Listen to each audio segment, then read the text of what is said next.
Você já parou para pensar que voar, hoje em dia, é uma das coisas mais seguras do mundo, mas há 100 anos era a forma mais rápida de morrer? Na Primeira Guerra Mundial, ser piloto não era sobre glória, era sobre sobreviver 48 horas.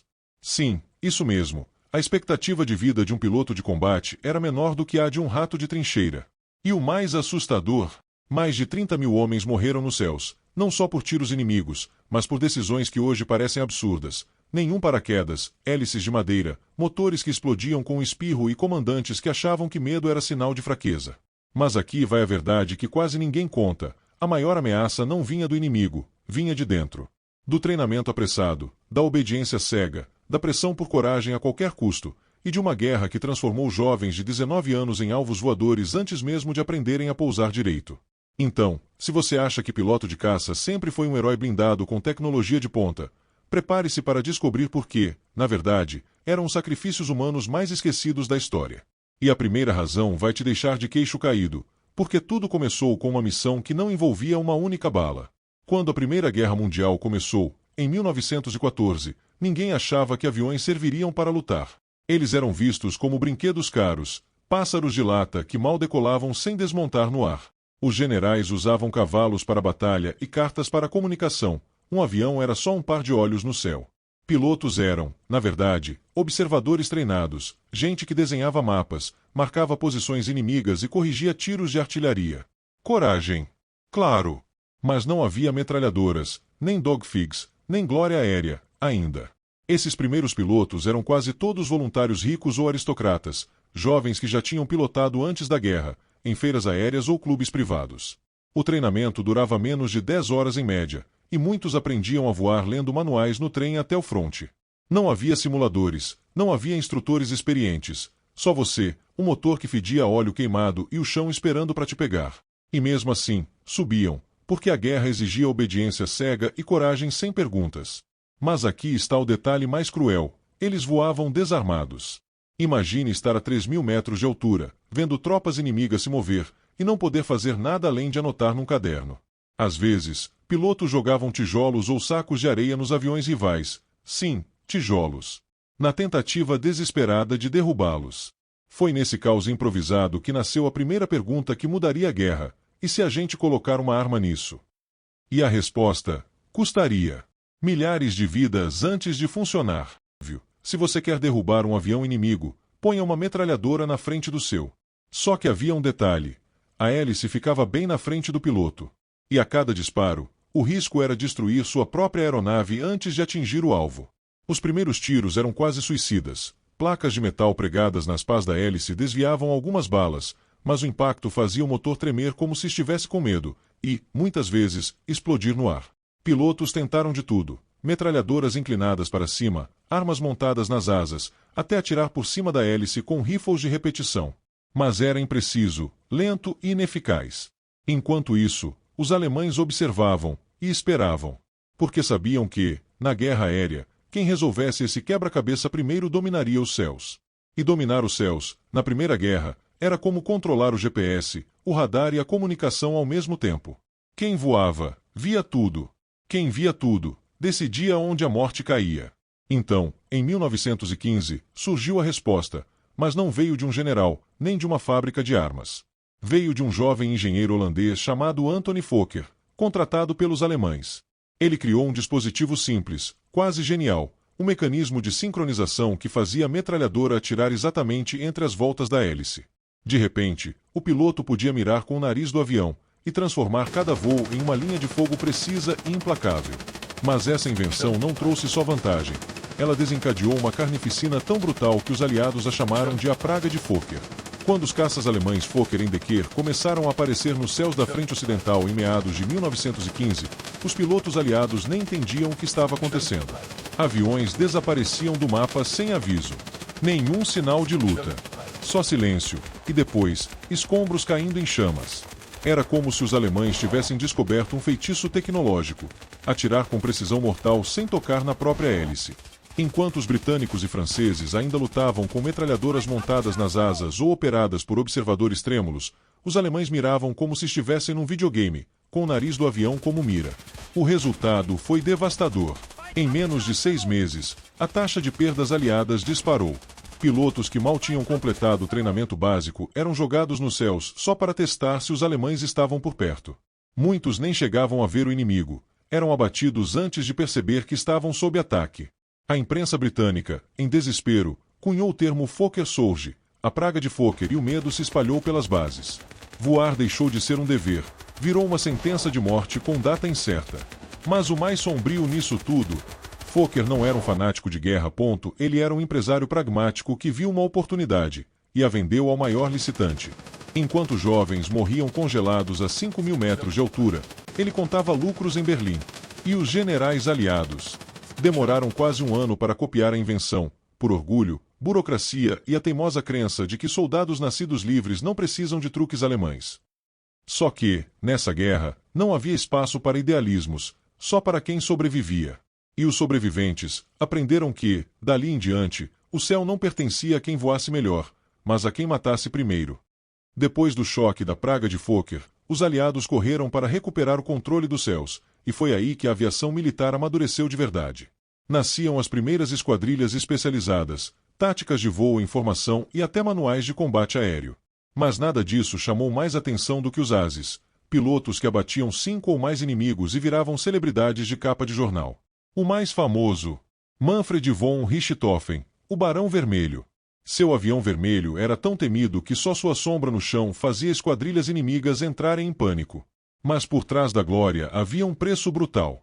Ser um as não significava segurança, significava ser o alvo número 1 do inimigo. Quanto mais você matava, mais queriam te matar. E o pior, os próprios comandantes te pressionavam a continuar voando, mesmo exausto, mesmo com medo, mesmo sabendo que sua sorte tinha data de vencimento. Afinal, um as dava moral às tropas, vendia jornais e justificava gastos militares. Sua vida deixava de ser sua, virava propaganda viva.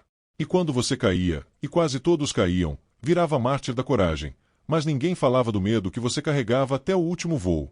Curiosamente, muitos desses heróis admitiam, em cartas privadas, que odiavam matar, que o brilho dos dogfigs escondia noites de insônia, tremores nas mãos e o cheiro de gasolina queimada grudado na alma. Um piloto francês escreveu: "Não sou corajoso. Só não tenho escolha." E era essa verdade nua e crua. A coragem na guerra aérea raramente era escolha, era obediência disfarçada de heroísmo. Mas enquanto os generais celebravam os ases, milhares de pilotos anônimos continuavam morrendo, sem hélices sincronizadas, sem paraquedas, e sem sequer um nome nos livros de história. Voar na Primeira Guerra Mundial não era sobre adrenalina, era sobre aguentar. Imagine estar a 5.000 metros de altura, sem cabine pressurizada, sem oxigênio, sem aquecimento. A temperatura, menos 30 graus Celsius. Seus dedos congelavam em minutos, o nariz sangrava por causa da hipóxia, e a visão ficava turva como se o mundo estivesse se apagando. Muitos pilotos desmaiavam no ar sem nem perceber que iam cair. E quando o motor falhava, algo comum, já que os motores tinham a confiabilidade de um guarda-chuva furado, só restava rezar ou gritar. Não havia plano B. Só o chão, lá embaixo, esperando. E os aviões? Eram feitos de madeira, arame e tecido envernizado, mais frágeis que um guarda-sol antigo. Uma rajada de vento forte podia dobrar uma asa. Uma manobra brusca, partir uma longarina. E se você entrasse em parafuso? Nenhum treinamento te ensinava a sair disso. Você simplesmente torcia para que, no último segundo, o avião decidisse voar de novo. Muitos não decidiam. Morriam em acidentes sem disparar um tiro, sem ver um inimigo, só porque o vento, o frio ou o cansaço disseram hoje não. Mais da metade das mortes de pilotos não veio de combate, veio do próprio ato de voar. Pior, ninguém considerava isso um problema técnico. Os comandantes viam o alto índice de acidentes como falta de fibra ou fraqueza moral. Se você tinha medo de decolar, era taxado de covarde. Se pedia melhor equipamento, era exigente demais. A verdade nua e crua. A guerra não queria pilotos seguros, queria pilotos descartáveis. E enquanto os jornais falavam de ases e duelos épicos, centenas de jovens morriam em silêncio, congelados, asfixiados ou esmagados por aeronaves que nem sequer eram feitas para durar um voo completo. Mas se você achava que cair era o pior, espere até descobrir o que acontecia quando o avião pegava fogo no ar. Se há uma imagem que define o terror absoluto da aviação na Primeira Guerra, é esta: um piloto em chamas, saltando de um avião em queda, sem paraquedas.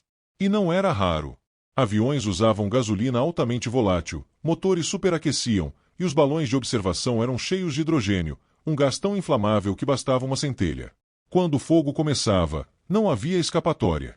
Você podia tentar manobrar até o solo, ou pular. Mas pular sem paraquedas não era fuga, era escolher como morrer. E aqui vem o mais incompreensível: os paraquedas já existiam. Balonistas alemães os usavam desde 1916. Engenheiros britânicos e franceses tinham protótipos funcionais. Mas os comandos militares se recusaram a equipar seus pilotos. Por quê? Alegavam que o paraquedas era pesado demais, que atrapalhava os movimentos, mas o argumento real, registrado em documentos secretos, era outro. Se dermos paraquedas, os pilotos vão pular na primeira chance, em vez de lutar até o fim. Ou seja, preferiam homens mortos a homens com medo. Essa decisão custou milhares de vidas, não só em combate, mas em acidentes evitáveis. Pilotos que poderiam ter sobrevivido a falhas mecânicas morreram esmagados porque não podiam saltar. E os que viam seus colegas pegarem fogo, carregavam aquilo para sempre. Um sobrevivente escreveu: "Você aprende a não olhar quando um avião incendiado desce. Porque, no fundo, você sabe que um dia será você." Mas se o fogo já era um pesadelo, imagina atacar algo que era feito para explodir: os balões de observação. Na Primeira Guerra, os balões de observação eram os olhos fixos do fronte, enormes globos de tecido cheios de hidrogênio, presos ao solo por cabos grossos como troncos. De dentro de suas cestas, observadores mapeavam trincheiras, corrigiam artilharia e alertavam sobre ataques. Eram alvos estratégicos de altíssimo valor e, por isso, protegidos como fortalezas aéreas. Ao redor de cada balão, havia baterias antiaéreas, metralhadoras terrestres e até caças em alerta. Mas o maior perigo: o próprio balão. Porque se você acertasse com sua metralhadora, ele virava uma bola de fogo em menos de um segundo. Atacar um balão exigia coragem quase suicida. Você tinha que mergulhar em meio a barragens de tiros, desviar de cabos de aço que podiam decapitar uma asa, e ainda mirar com precisão para incendiar o gás. E mesmo acertando, não dava tempo de comemorar. A explosão era tão violenta que podia derrubar seu próprio avião com a onda de choque. Muitos pilotos relataram sentir o calor da explosão mesmo a 200 metros de distância. Um deles escreveu: "Derrubar um balão é como acender um fósforo dentro de um barril de gasolina e rezar para não estar perto." Mesmo assim, os pilotos eram premiados com medalhas especiais por cada balão destruído, porque todos sabiam, era a missão mais arriscada dos céus. Enquanto os dogfigs tinham margem para erro, contra um balão não havia segunda chance. Um deslize, e você era engolido pelas chamas ou pelo fogo amigo. E o mais irônico: esses mesmos balões que tantas vidas custavam também simbolizavam a fragilidade da guerra moderna. Uma tecnologia útil, mas tão perigosa que seu simples uso era um convite à destruição mútua. Mas se os balões eram ameaças locais, os alemães tinham algo ainda mais ousado: máquinas voadoras do tamanho de prédios, prontas para levar a guerra a cidades. Enquanto os pilotos lutavam nos céus do fronte, os alemães tinham um plano audacioso: levar a guerra diretamente às ruas de Londres, Paris e outras cidades aliadas. E para isso, usaram zeppelins, aeronaves rígidas de mais de 160 metros de comprimento, cheias de hidrogênio, capazes de voar a 4.000 metros e carregar centenas de quilos de bombas. Entre 1915 e 1918, mais de 50 ataques aéreos civis foram lançados contra a Inglaterra. Não eram precisos, às vezes as bombas caíam em campos vazios, mas o objetivo não era destruir fábricas, era quebrar o moral do povo. E funcionou. Quando os primeiros zeppelins sobrevoaram Londres à noite, o pânico foi total. As pessoas corriam pelas ruas, olhando para o céu em choque. Era a primeira vez que a guerra invadia o lar de civis sem aviso. Crianças acordavam com explosões. Vidraças se estilhaçavam a quilômetros de distância. O medo não vinha só das bombas, vinha do silêncio opressivo antes delas. Porque os zeppelins, com seus motores distantes, pareciam fantasmas voadores. E os britânicos? Sabiam que precisavam reagir, mas não tinham caças noturnos, radar ou mesmo instrumentos confiáveis para voar no escuro. Foi aí que nasceu uma das missões mais insanas da guerra: caçar zeppelins à noite, com aviões frágeis, sem iluminação, guiando-se só pela luz da lua ou pelo brilho das explosões no solo. Os primeiros caçadores usavam fósforos para ler os mostradores dos painéis. Outros simplesmente voavam na direção dos tiros antiaéreos, torcendo para encontrar o alvo. E quando finalmente acertavam um Zeppelin, a explosão era tão colossal que iluminava o céu por minutos. Mas o risco era absurdo. Se você se aproximasse demais, as chamas do hidrogênio te engoliam inteiro. Ainda assim, esses ataques mudaram para sempre a guerra. Provar que civis podiam ser alvos diretos abriu as portas para o terror aéreo do século XX, dos bombardeios de Dresden à Guerra do Vietnã. Mas em 1916, tudo isso começava com um jovem piloto tremendo de frio, voando na escuridão, tentando derrubar um monstro voador com balas incendiárias, e rezando para não virar cinzas no processo. E mesmo com tantos avanços, os aviões continuavam sendo máquinas de matar seus próprios operadores, até o último dia da guerra. Em 1918, os aviões mal lembravam aqueles pássaros de lata de 1914. Agora, havia caças ágeis como o Sopwith Camel, bombardeiros leves como o Gotha G.V e aviões de reconhecimento com rádios de bordo. Velocidades dobraram. Altitudes aumentaram.